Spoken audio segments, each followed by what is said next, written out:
Welcome in Twin City Sports Talk. Bruce Kramer here with you. It's a Monday, and the Wild coming off a big win last or yesterday, I guess. Wasn't really at night, so not last night. Yesterday against the Winnipeg Jets, and we got a Wolves game day today. Wolves travel to Sacramento. We'll talk about it all. But first things first, I mean, it's depressing coming off of this weekend, coming off of yesterday's Vikings game, but we got a little piece of Vikings news. Some people are going to be cheering their heart out at this, and some people will just be content with it. JJ McCarthy in concussion protocol as it came out today, and the plan. This is also going to excite a lot of people. The plan this week: Max Brosmer will start on the first team reps this week and prepare to start against the Seattle Seahawks, which some people I feel like were kind of hoping for like a JJ versus Sam Darnold game to see who was really gonna be better, which at this rate we probably didn't even need to see the game to see or to know who would have played better in this game, which sucks. But Max Brosmer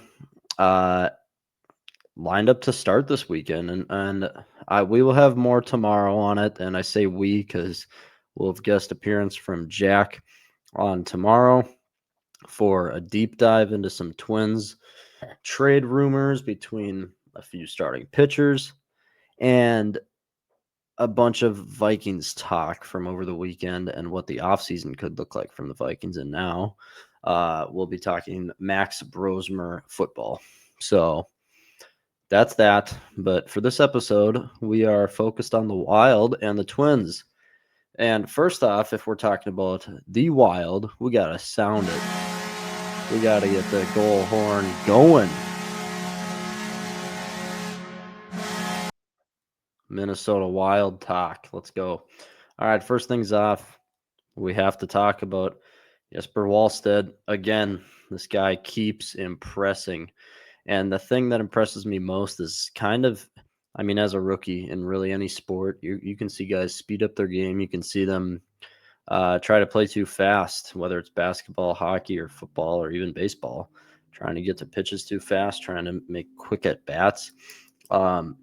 The thing that I'm most impressed about is Jesper has been so calm and poised in the crease that it seems like it is definitely bringing a sense of calmness to the rest of the team, specifically the defensemen, so much that these defensemen are constantly getting beaten, bruised up by blocking shots all night long, and it's really good to see this team come together around two goalies that are kind of making a case for the best goalie duo in the NHL statistically and kind of visually. People can see that right now. And it's been really good. So it just keeps getting more and more fun. I mean, Jesper, I will say there was a few pucks that dribbled through and maybe got lucky on a few last night. But when I'm talking about the defensemen putting their body on the line, we blocked 19 shots last night, and that is a high number for an NHL game. And one thing I said a game or two ago about the Wild is that they do not stop. It's hard to put into words because they're going to give effort every night. It's the NHL. Guys are going to give effort, but not consistently on a basis where they are constantly outskating teams. They outskate Carolina, they outskate Winnipeg, and now in two games on Friday this week, they play on Wednesday. I forget against who, but on Friday they play the 15-1-2 Avalanche, and if they need to keep this up, because if you can keep it up against the good teams, you can beat anyone if you are hustling and beating defenders to the puck and beating skaters. So it's a great thing to say. It's a great thing to see. All right. Another thing I observed from this game after rewatching it, such an underrated skill in hockey is the ability to box out in front of the net and not let any rebounds have any secondary chances happen in front of the goal. And that's what the Wild did tonight. The Jets had 62 shots, not on goal, but they had 62 shot attempts, and they only had 32 shots on goal, which means half of those got through basically. And the Wild didn't let up any other secondary chances off of it. And this is just a credit to the defensemen and the bigger body forwards getting in there and getting dirty. Like I said, it was either 18 or 19 shots they blocked tonight, but that with along with these big guys pushing guys around and staying in there and getting the puck out when they need to. The Wild have been doing that all year, but it's very much come to light with this winning streak they've been on with this hot month of November, because you can really see it because they are being a lot more aggressive. And that's exactly something I know a lot of people, including myself, have been harping about Matt Boldy to start doing more, because Matt Boldy is not a small guy. He's a bigger player in the NHL. And you see him down there getting like on the offensive side when we have it in the zone, you see him getting down there, getting the puck and being aggressive in there and using his big body, using his frame, screen the goalie, anything that he can do to help out down low, because he is a bigger guy. He's doing right now, and it is showing, because you're getting Kirill chances. Kirill scores in the third period. You're getting a lot more chances from a lot of goal scorers, which Boldy is too.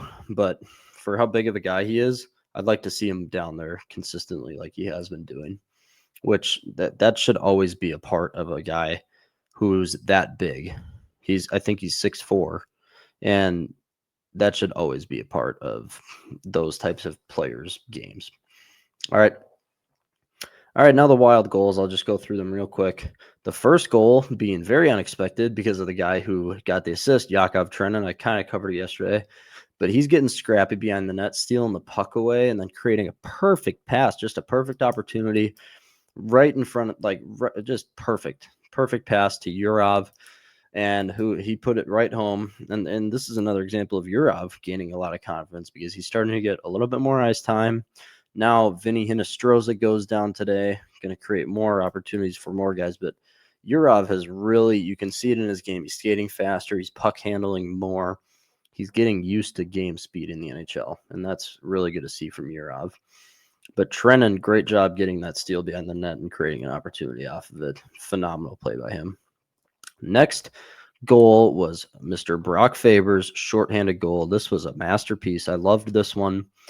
Well, you got to love any shorthanded goal, but this play was set up perfectly by Marcus Johansson. And Marcus Johansson right now, Mojo's playing with an edge. He is going fast around just like a lot of the other guys on the team, but he is playing well right now too. Perfect play, got it to Faber. Faber put it home. It's just as simple as that. Third goal, like I said, Kirill puts it in from short range to ice that game. And that was the best part about it. Two other things from the game that I thought were pretty fun, or pretty fun facts, I guess. Brock Faber becomes the youngest defenseman to score a shorthanded goal in Wild history.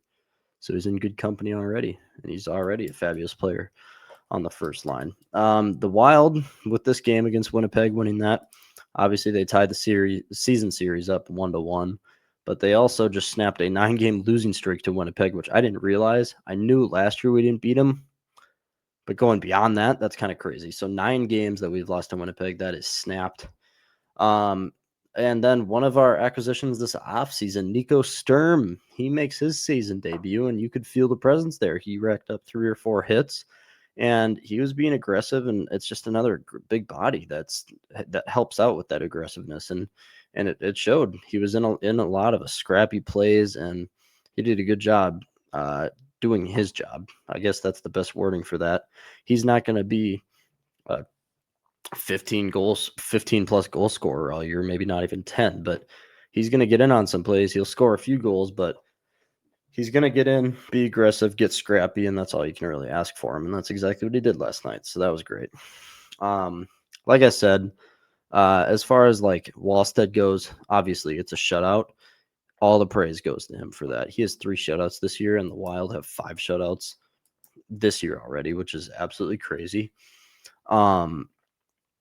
There was a little bit of luck. Definitely a few pucks that kind of just trickled right past right through the crease and trickled kind of right through him. And there was a few good saves by the defenseman getting their sticks in the crease while Wallstead was out of position. So he did get lucky, but again, it goes back to the defenseman and the fact that I know it's the defenseman. Winnipeg 0 for 4 on their power plays today. The Wild had one power play chance, didn't convert on it. Winnipeg was 0 for 4 on their power plays, and that's a credit to those block shots I was saying. And all of it, just everyone, collective team effort, being aggressive, not letting a lot into the net, like into the area of the net, obviously. Like I said, Friday, huge game against the 15-1-2 Colorado Avalanche. I actually would be very curious to look up what the goal or the NHL best record of all time, because I am very curious about that. Yeah, okay. So the best of the NHL record. I knew it was okay, wow. Okay, I completely forgot about this. Don't be mad at me, but Boston Bruins, they did it in 22. Completely forgot about that. 65-12 and 5. So yeah, no, Colorado's on pace by far.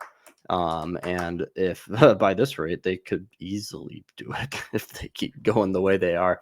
But another thing for Colorado, they haven't had to struggle with any injuries so far as of the start of the year here, which they are only 18 games in, but I mean, it's a pretty good sample size so far. But great game by the Wild. Obviously, a 3-0 shutout against a division foe. You can never complain about that. It's exactly what you want to see from your team. Exactly what you want to see.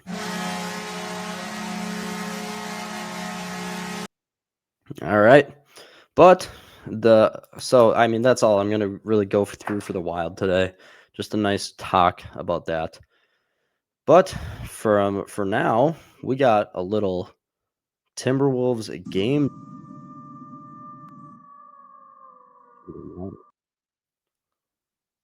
Weak. They're weak. All right. Minnesota game day.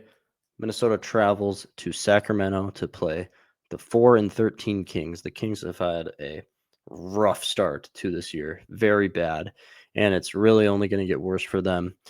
Sabonis, I forget what happened to his knee. I think it was the meniscus. He has a partial tear in his meniscus, in his left meniscus. So Domantas Sabonis, not good for the Kings really at all. And here, pretty simple here for the Wolves, a game-winning strategy here.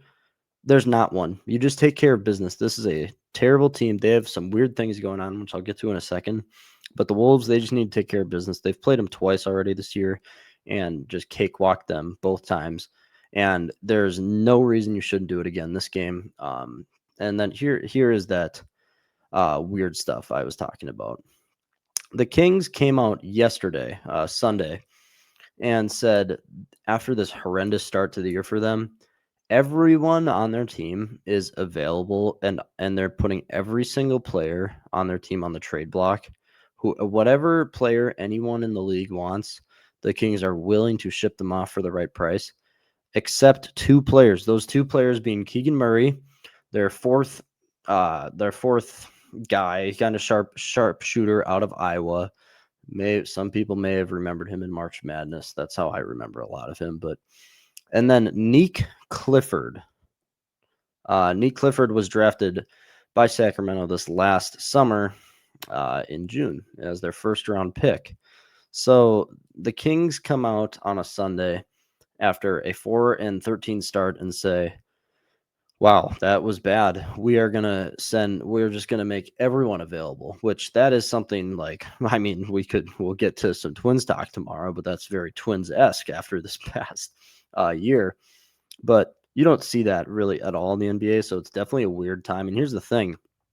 Even with Sabonis out, like the Kings are full of guards that are kind of past their prime, but can still contribute in ways. And like Sabonis, they're opening him up to a trade, which now, based on an injury, he can't really be traded while he's injured. But the other notable guys on this team that would be open to trade, I'm not saying the Wolves should trade for them, but it's fun to look at because they have guys that are trade valuables, and maybe a team who is maybe going to compete for a championship this year would maybe think about it because one, Zach LaVine averaging 24 points this year so far, great start to the year, and then DeMar DeRozan, a phenomenal player for the last decade, and then another guy who, well, MVP caliber in the kind of start of his career,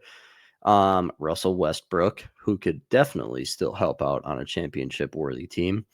And then two guys, Dennis Schroeder and Malik Monk, both guys good defensively, and then they're just veterans. They would help out a team. They definitely would. So it's definitely a weird situation that's going on. I get exactly why they're saying everyone except Nick Clifford and Keegan Murray because they're young. That's the future for the Kings is what they're thinking, which you can't argue with that by any means. But to say the entire team just throw the towel in and just completely kind of give up and say, yeah, well, we're putting the whole team up for trade. It's weird. I've never seen it before like that. I don't know if I'm just missing something that's happened like before. It's a weird situation, but there's a lot of bad juju with the Kings, and I expect the Wolves to just take care of business. It'll be hopefully a fun night, maybe some highlight reels tonight. Like I said, so Sabonis, that meniscus injury, he's not going to be playing tonight. So, which means the Kings are going to be full with guards a lot of the game. And so, a few things that I want to see in the game here.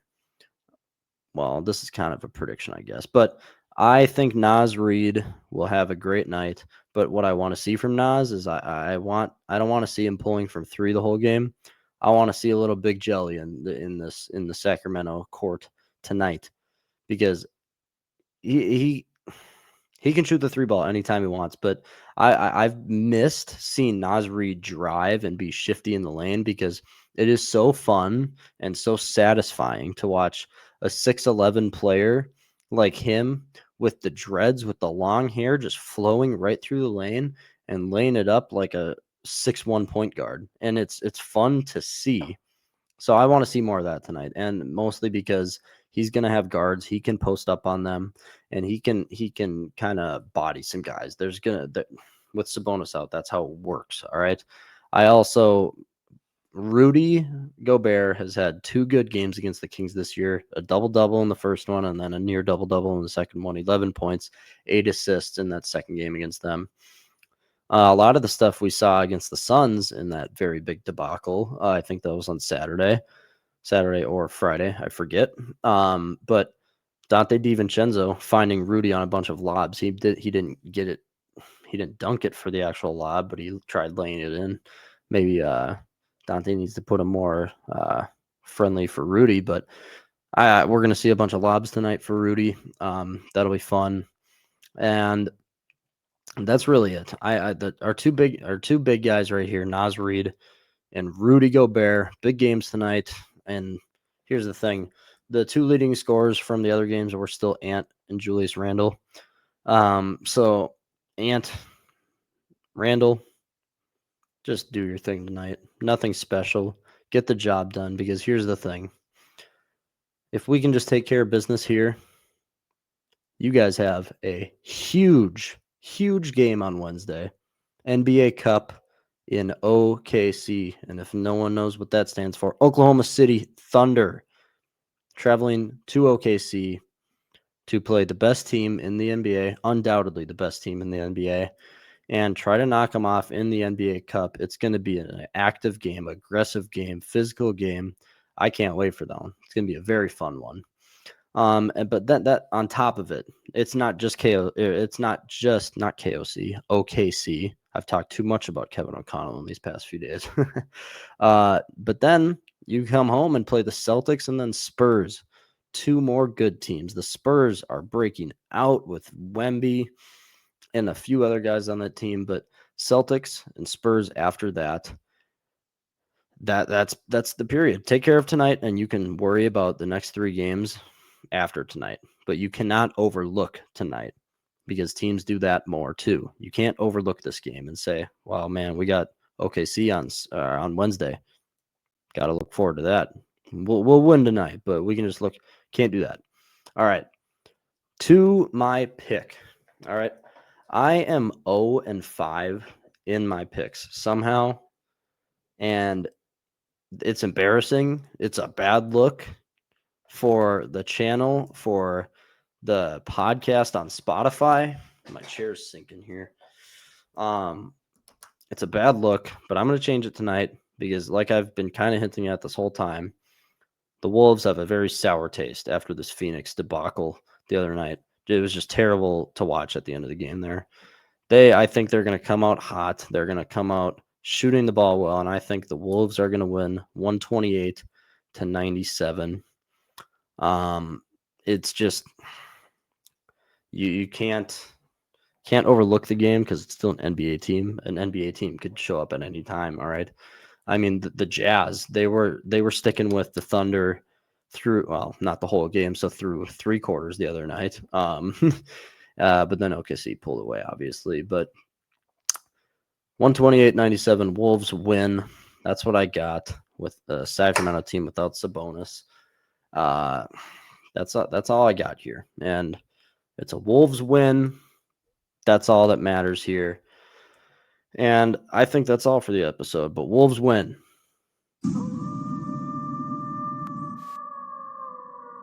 There we go. Turn the settings up. Nice. All right. That's it. Twin Cities Sports Talk podcast today. I'm Bruce Kramer. It was great. It was a great time today. Again, we'll be having Jack on to talk some baseball, talk some Twins trades tomorrow, and talk some Vikings stuff going on. We'll be back tomorrow with all that. But I will talk to you guys then. So peace out.